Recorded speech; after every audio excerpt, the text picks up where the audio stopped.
आणि आपल्या महाराष्ट्राच्या वतीनं आणि पालघरच्या वतीनं अखिल विश्वातील सर्वाधिक लोकप्रिय नेते आणि आपले प्रधानमंत्री माननीय नरेंद्र मोदीजी यांचं हार्दिक हार्दिक स्वागत करतो।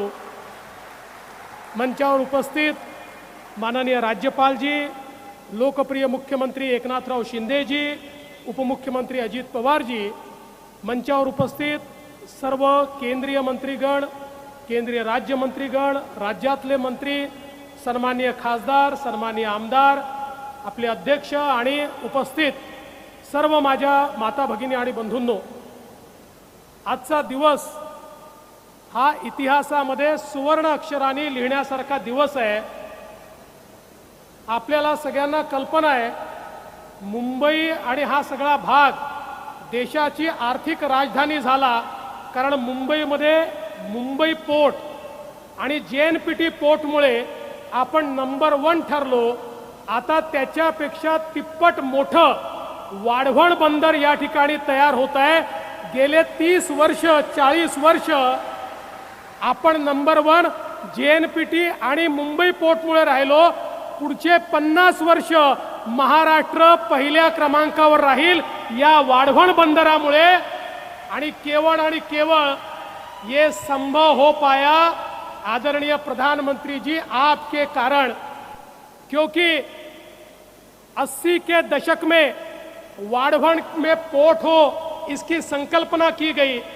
ध्यान में यह आया कि पूरे देश में 20 मीटर डीप ड्राफ्ट केवल वाढवण में हमको उपलब्ध है और कहीं नहीं है। इसलिए यहाँ पर अगर पोर्ट तैयार होगा तो भारत एक मैरीटाइम पावर बनेगा। किंतु 1991 में सुप्रीम कोर्ट ने डहाणू का नोटिफिकेशन निकाला, एक कमेटी तैयार की और जन्म से पहले ही वाढवण पोर्ट की मृत्यु हो गई और उसके बाद सबने कह दिया अब ये पोर्ट बन ही नहीं सकता। लेकिन 2014 में प्रधानमंत्री जी आपकी सरकार आई, आपके आशीर्वाद से महाराष्ट्र में हम सभी को काम करने का मौका मिला और आपके आशीर्वाद से हमने इसे वापस जीवित किया। और सबसे महत्वपूर्ण कोई काम किया तो हमने नया राइट ऑफ वे ढूंढकर निकाला जो डहाणू नेचुरल अथॉरिटी के बाहर था, और एक ऐसा राइट ऑफ वे जिससे पर्यावरण को कोई धोखा नहीं हो सकता। और उसके कारण ये जो 91 का नोटिफिकेशन था, उस नोटिफिकेशन से ये वाढवण पोर्ट बाहर निकला और आपने इसको नेशनल पोर्ट का दर्जा दिया। और मुझे बहुत खुशी है, सुप्रीम कोर्ट तक हर जगह हम लोग जीतते गए और आज की ये परिस्थिति है कि वाढवण का शिलान्यास आपके हाथ से हो रहा है। और मैं ऐसा कहता हूं, किसी भी देश के इतिहास में एक ऐसा वाकया होता है जो उस देश के लिए टर्निंग पॉइंट होता है। प्रधानमंत्री जी, अगले 200 साल तक ये वाढवण का जो पोर्ट है, इस पोर्ट के कारण आपका जो नाम है वो इतिहास में दर्ज होगा कि भारत को आगे ले जाने का काम अगर किसी ने किया तो प्रधानमंत्री मोदी जी ने यहाँ पर किया।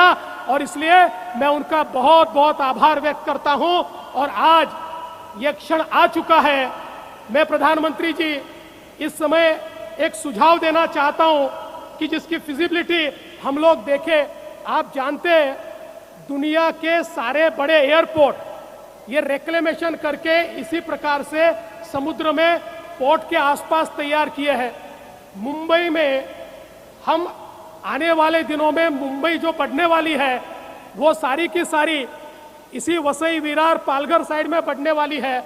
हम लोग इस पोर्ट के लिए रिक्लेमेशन कर रहे हैं, उसके साथ साथ अगर हम एयरपोर्ट का भी रिक्लेमेशन करें और तीसरा एयरपोर्ट अगर इधर करें तो मैं ऐसा मानता हूं कि हम मुंबई को बदल देंगे।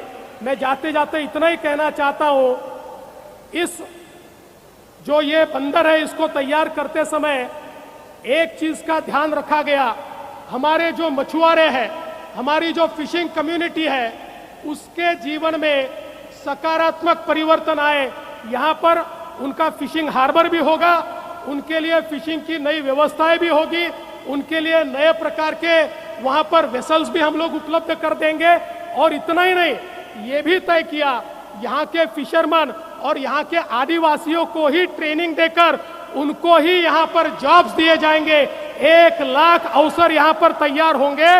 वो यहाँ के आदिवासियों को, यहाँ के ओबीसीज को और यहाँ के फिशरमैन को देने का निर्णय किया और मैं जेएनपीटी का आभार व्यक्त करता हूँ। उन्होंने उसका ट्रेनिंग भी शुरू कर दिया है और जल्दी ही इन सबको बहुत अच्छी नौकरियां मिलेगी।